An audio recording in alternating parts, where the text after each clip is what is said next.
Have you ever tried so hard to get some result that you ended up throwing your hands in the air in sheer frustration, only for everything to fall into place soon after?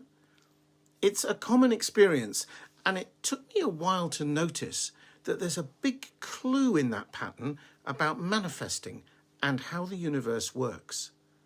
Suppose we could capture that without having to go through the heartache, headaches, and frustration, and just get the manifestation working.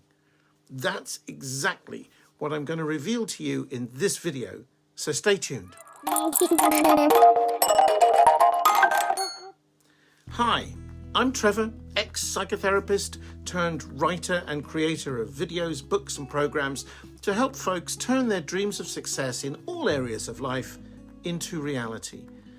Of course, I was my own guinea pig. 30 plus years ago, my life was a mess. I had a broken marriage and a pile of debt I couldn't see a way out of. My self-esteem was in my boots, and I thought my future looked bleak, to say the least. Today, I have a wonderful marriage since 2006 and a life I love in all aspects. If you're interested to know more about my down-to-earth, non-woo-woo approach to manifesting and the law of attraction, I invite you to check out the Law of Attraction Demystified Club, where I go into some deeper explorations about manifesting and the nature of reality than I can here on a YouTube channel. I'll put a link at the top of the description below this video if you want to check it out. Oh boy, did I try hard to get out of my fix when my life seemed so messed up. I can even remember friends sympathizing with me when time after time my luck seemed to run out, saying, "Oh, Trev, no one tries harder than you." I took it as a compliment at the time. Frankly, I'd have taken every morsel of positivity that came my way in those days. At least I had understanding friends. As you might expect, when I came across the Law of Attraction teachings around 1992, I did the same thing with it. I tried to make it work. I tried and I tried. Boy, oh boy, I tried. What I didn't see was that the harder I tried, the more I pushed the results I wanted away. The very act of trying was directly causing all my so-called failures. And that's why, when you give up and throw your hands in the air in surrender, often things just flow. You're not getting in the way anymore. As I said, it took me years to see that simple truth, but once I did, the question became, okay, so how do I stop trying when I want something badly? Let's have a look at the answer to that. The great motivational speaker Brian Tracy speaks of the benefits of starting with nothing, because when you have a completely blank canvas, the possibilities are limitless and the risks are practically zero because you have nothing to lose at that point. He's right, but we can't start from nothing because our head is always full of ideas, hopes, dreams and ambitions. That's about as far from nothing as you can get. It's a veritable blizzard of thoughts. The key is to realize that those thoughts themselves arise from nothing. In other words, there's a blank canvas of awareness which precedes thought. It's as though you're directing a movie, only you haven't yet cottoned on that you're the director. So the action takes place in a particular way and you think, that's it, as if it's fixed. But once you get that you're directing every scene, you can start again. You can, metaphorically, rebuild the set, replace the cast, rewrite the dialogue, or even delete the scene entirely if you so wish. But here's where you run into difficulty, because your mind will tell you that it really is this way. As a result, you'll start trying to come up with a new way, which means you'll think about it. Thinking about what you think is a bit like trying to put out a fire with a box of matches.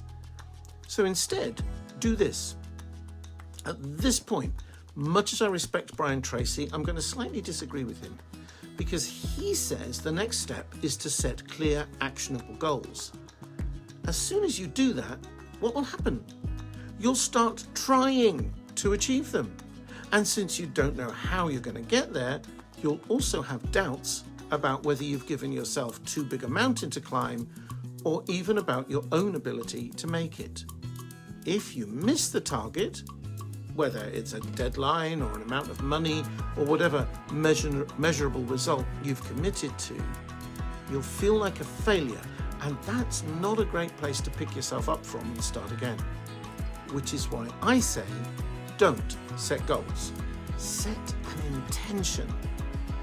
The main component of an intention is a feeling.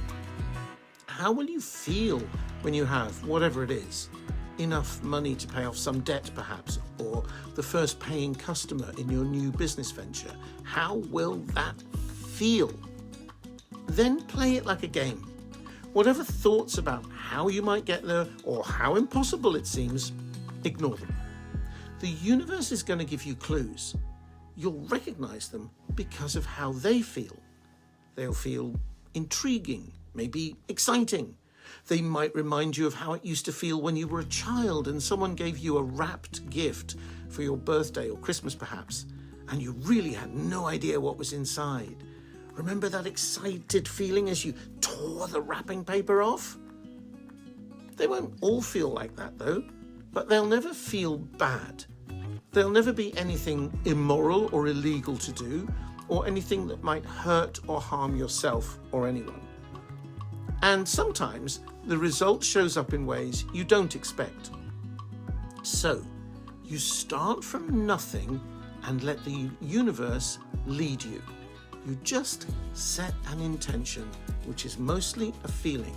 This is why I say visualizing isn't required, because often the way things work out isn't something you'd have even thought of, let alone pictured.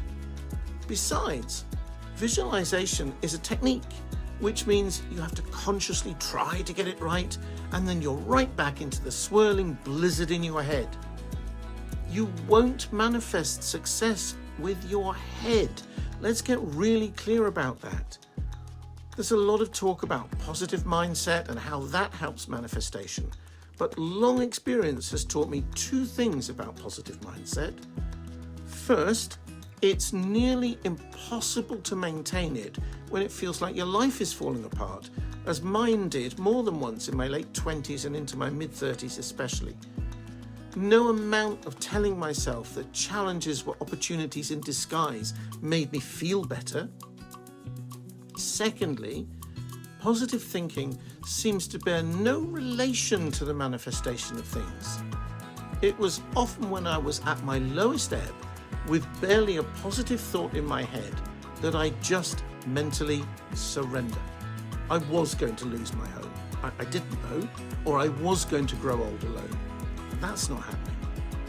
I use the word surrender rather than giving up because it wasn't a feeling of defeat. It was more, bring it on.